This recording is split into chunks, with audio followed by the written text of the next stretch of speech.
पिता संघर्ष की आंधी में हौसले की दीवार है, परेशानियों से लड़ने की दो धारी तलवार है।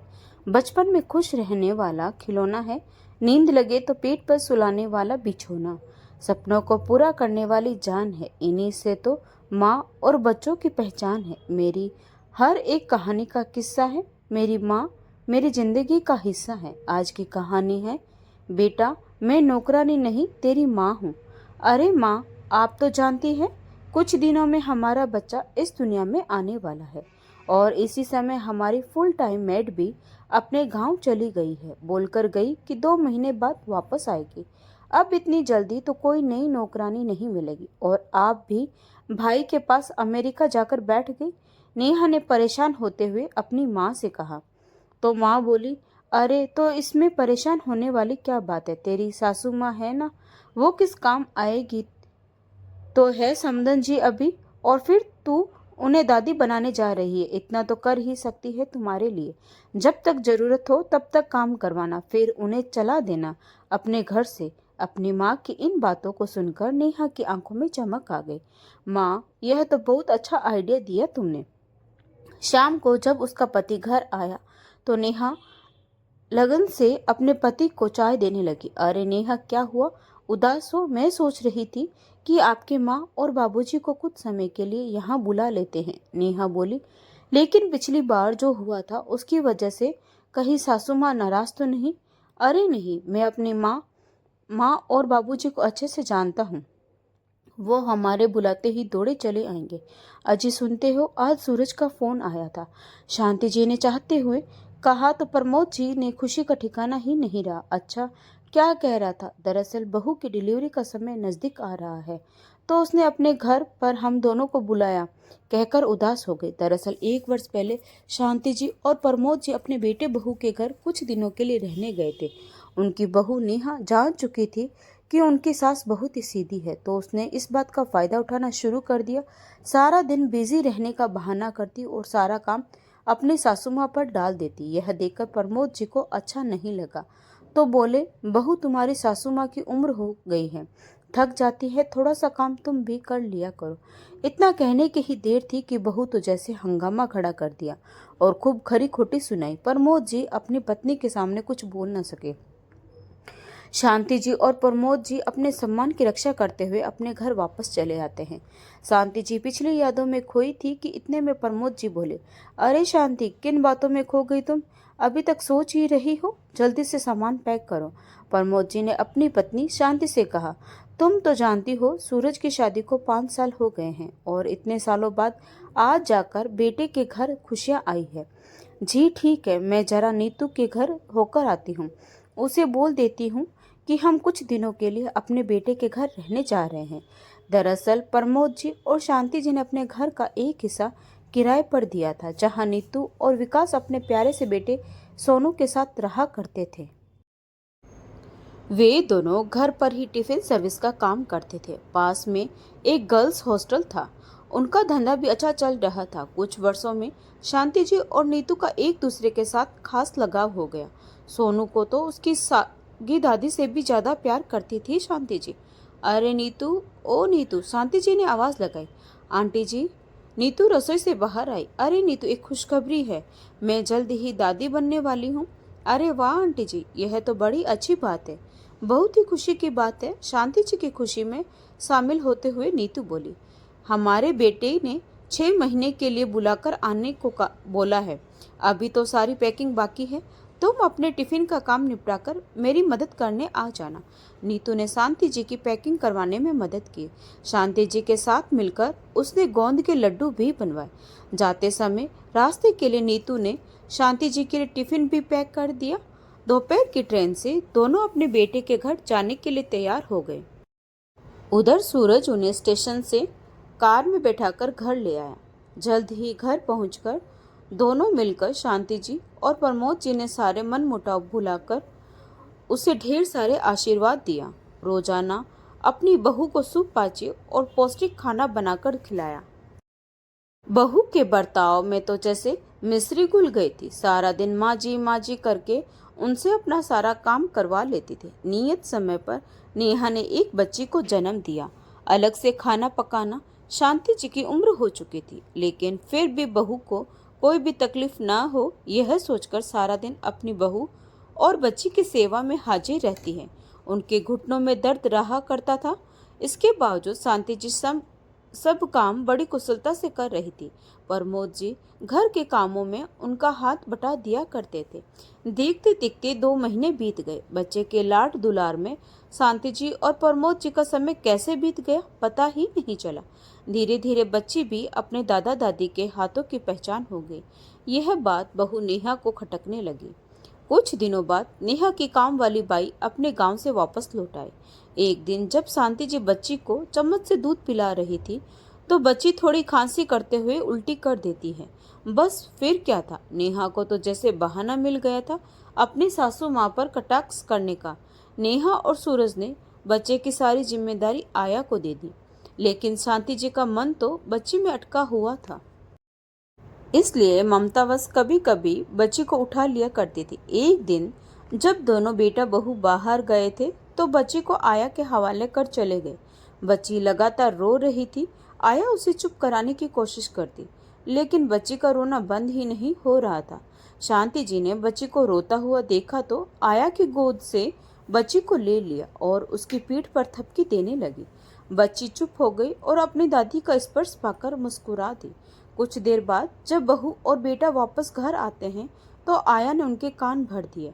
अब मैं आपके घर काम नहीं करूंगी। दोनों पति पत्नी शांति जी पर बरस पड़ते हैं और आया को मनाने लगते हैं। शांति जी कमरे में जाकर आंसू बहाने लगती है। बहू तो पराए घर से आई थी, लेकिन बेटा तो अपना ही था। उसने भी मेरे दुख को न समझते हुए मुझे ही दोषी बना दिया। अब तो यह हो गया था कि सारा दिन बैठकर बच्ची को आया संभालती और बहू अपनी माँ के साथ फोन पर हमेशा बतियाती रहती। शांति जी पर रसोई का सारा काम भी आ जाता। उन्हें रसोई का सारा काम करना पड़ता था। यहाँ तक कि आया का खाना भी शांति जी को बनाना पड़ता था। और प्रमोद जी अपनी पत्नी का यह हाल देखकर मन ही मन उदास रहते थे।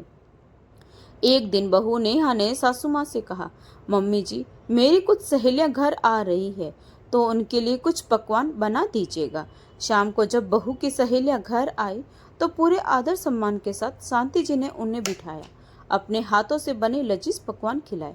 उनकी खूब आव भगत की और रसोई में जाकर बर्तन साफ करने लगी। लेकिन अचानक जो उन्होंने सुना उन्हें अपने कानों पर विश्वास नहीं हुआ। बहू की सहेलियां उसे कह रही थी, नेहा तुझे काम वाली बाई तो बहुत अच्छी मिली है, इतना लजीज खाना बनाती है कि पूछो मत। कितनी पगार लेती है, हमारे लिए भी ऐसा काम वाली ढूंढ दो। यह सुनकर नेहा हंस पड़ी, लेकिन इतना भी नहीं कहा कि वह मेरी नौकरानी नहीं सासू माँ है। थोड़ी देर बाद शांति जी अपने हाथ धोकर अंदर आई और सबके साथ बैठ गई। बहू की सहेलियां कुछ शक पका गई तो शांति जी बोली, आप लोगों की जानकारी के लिए बता दूं कि मैं इनकी नौकरानी नहीं, मैं इनकी सास हूँ। आपकी सहेली ने तो आपको बताया नहीं तो मैंने सोचा मैं ही बता देती हूँ। सारी सहेलियां चौंक गई और हैरानी से नेहा की तरफ देखने लगी। नेहा चौंक गई। उस समय तो वह चुप रही, लेकिन अपनी सहेलियों के जाने के बाद उसने हंगामा खड़ा कर दिया। माँ और पिताजी के लिए हैरानी की बात तो यह थी कि उनका बेटा भी उनका पक्ष नहीं समझ पाया। तभी सूरज ने कहा, माँ इतनी छोटी सी बात पर बतंगड़ बनाने की क्या जरूरत थी। प्रमोद जी जो इतने दिनों से सारी बातें चुपचाप सहते आ रहे थे सिर्फ अपनी पोती के लिए, वह आज अपना धैर्य खो बैठे और उन्होंने कहा, छोटी सी बात, तुम्हारी माँ को यहाँ नौकरानी की संज्ञा दे दी गई और तुम्हें यह छोटी सी बात लग रही है। माफ करना बेटा, आज तक हम सब चुपचाप सहते रहे।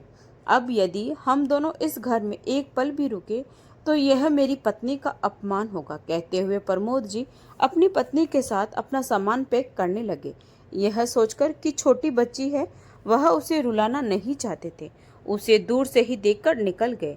जिस बहू की उन्होंने मीठी सेवा की थी उसी बहू ने बेइज्जती का इनाम देकर अपने घर से निकाल दिया और उनके अपने बेटे ने भी उन्हें रोका तक नहीं। प्रमोद जी और शांति जी की पहले ट्रेन पकड़कर अपने घर आगरा लौटे। एक ही प्रश्न दोनों को परेशान कर रहा था। उम्र के इस पड़ाव में जब बच्चों की सबसे ज्यादा आवश्यकता होती है, वही साथ छोड़ दिए। अब हम अपना गुजर कैसे करेंगे? महीने की पेंशन के अतिरिक्त और कोई कमाई का साधन भी तो नहीं है। जिंदगी भर की सारी जमा पूंजी बच्चे की पढ़ाई और उसे सेटल करने में खर्च कर दी। अब हमारे पास बचा ही क्या है। यह बातें प्रमोद जी को दिल ही दिल में खाए जा रही थी। उसी समय नीतू ने कहा, आंटी जी, अंकल जी, आप दोनों हाथ मुंह धोकर फ्रेश हो जाइए, मैं आपके लिए नाश्ता लाती हूँ। नीतू का बेटा सोनू भी शांति जी के पास आ जाता है। शांति जी ने उसे गले लगाया, अपनी गोद में लेकर दुलारा, फिर नीचे उतारकर उदास मन से अपने कमरे में चली गई। लेकिन प्रमोद जी के दिमाग में वही बातें गूंज रही थी। जैसे ही वे अपने कमरे में सामान रखने लगे, उन्हें अचानक दिल में दर्द शुरू हुआ। इससे पहले कि शांति जी उन्हें संभाल पाती, वह निढाल होकर गिर चुके थे। शांति जी की आवाज़ सुनकर नीतू और उसका पति विकास दोनों भागते हुए आए, लेकिन जब तक वे पहुंचे तब तक प्रमोद जी निष्प्राण हो चुके थे। शांति जी पर जैसे दुखों का पहाड़ टूट पड़ा था, लेकिन किराएदारों ने उन्हें हर कदम पर सहारा दिया। धीरे धीरे समय बीतने लगा और शांति जी की हालत अब कुछ सामान्य होने लगी। एक दिन नीतू और विकास का बेटा सोनू कुछ बीमार हो गए, तो उसे हॉस्पिटल में भर्ती करना पड़ा। अब नीतू की अनुपस्थिति में शांति जी ने टिफिन का सारा काम संभाल लिया। सभी गृहिणियों को उनके खाने का स्वाद बहुत पसंद आया और हॉस्टल की लड़कियां तो उनके खाने की दीवानी हो गई। इसी समय शांति जी को अचानक पता चला कि उनके किराएदार नया घर खरीद चुके हैं। दरअसल उन्होंने अपना मकान 2 महीने पहले ही खरीद लिया था, लेकिन अंकल के जाने के बाद वे आंटी को अकेला छोड़ना नहीं चाहते थे। इसलिए आंटी को संभालने के लिए उन्होंने अपना गृह प्रवेश कुछ समय के लिए टाल दिया था। शांति जी नीतू के पास गई और उसे बधाइयाँ देती हुई बोली, बेटा, तू मेरा इतना ख्याल ना कर कि मैं तुझे जाने से ही ना दे पाऊं। शांति जी ने नीतू को आश्वासन दिया कि वह ठीक है और सारी तैयारियां करवाकर नीतू और उसके पति को विदा किया। अब शांति जी पूरी तरह से अकेली हो चुकी थी। उनके मन में एक ही बात खाई जा रही थी कि अब वह अपना गुजर कैसे करेगी। अब तो उनके किराएदार भी जा चुके हैं, आय का स्रोत भी बंद हो चुका है। वह इतनी बातें सोच ही रही थी कि उनके घर के दरवाजे पर दस्तक हुई। जब दरवाज़ा खोलकर देखा तो सामने हॉस्टल की कुछ लड़कियां थीं और उनसे टिफ़िन के लिए आग्रह करने लगी। वे लड़कियां बोली, आंटी जी, आप टिफ़िन बहुत अच्छा बनाती हैं, आप टिफ़िन सर्विस शुरू कीजिए, हमें आपके हाथों का खाना बहुत पसंद है। यह सुनकर शांति जी थोड़ी देर तक कुछ सोचती रही, फिर उनकी आंखों में अचानक चमक आ गई। उन्होंने नीतू और विकास को फ़ोन किया और अपने इस नए काम में मदद मांगी। तब नीतू और विकास ने भी शांति जी का खुलकर दिल से मदद की। जब उनका काम जम गया तो नीतू और विकास अपने घर वापस चले गए। अब इधर शांति जी ने अपना टिफिन सर्विस का काम शुरू कर दिया था और 2 लड़कियों को अपने काम पर रख लिया था। वे लड़कियां दिन भर भाग दौड़ कर काम करती। अब इस तरह शांति जी का काम बहुत आगे बढ़ चुका था। हॉस्टल की लड़कियों से शांति जी का इतना मेलजोल हो चुका था कि कुछ हॉस्टल की लड़कियां शांति जी के घर पर किराएदार के रूप में आकर रहने लगी।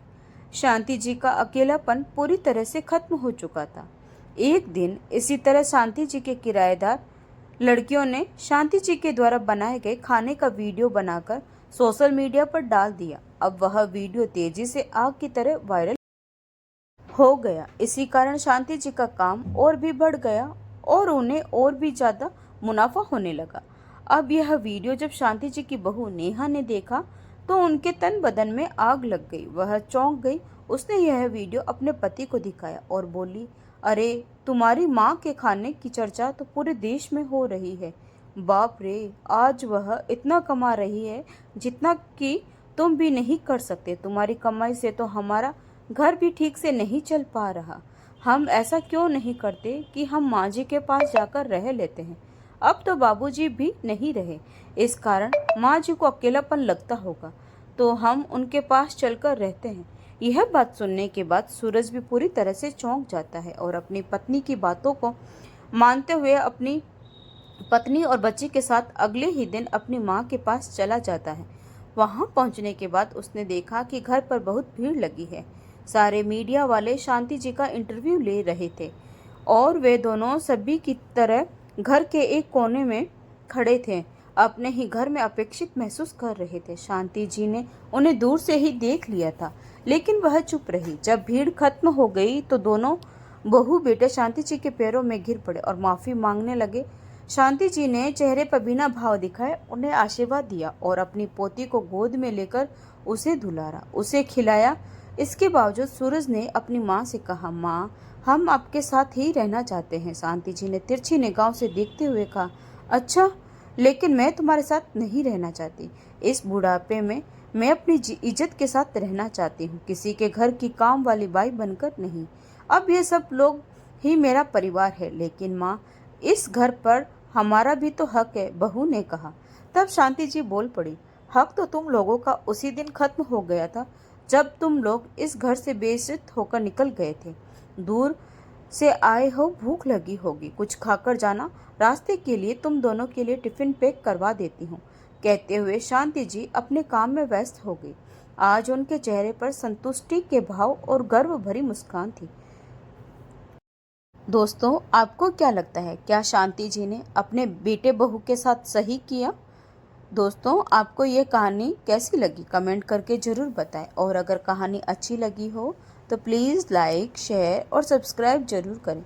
तो मिलते हैं एक नई कहानी के साथ। धन्यवाद। Thanks for watching.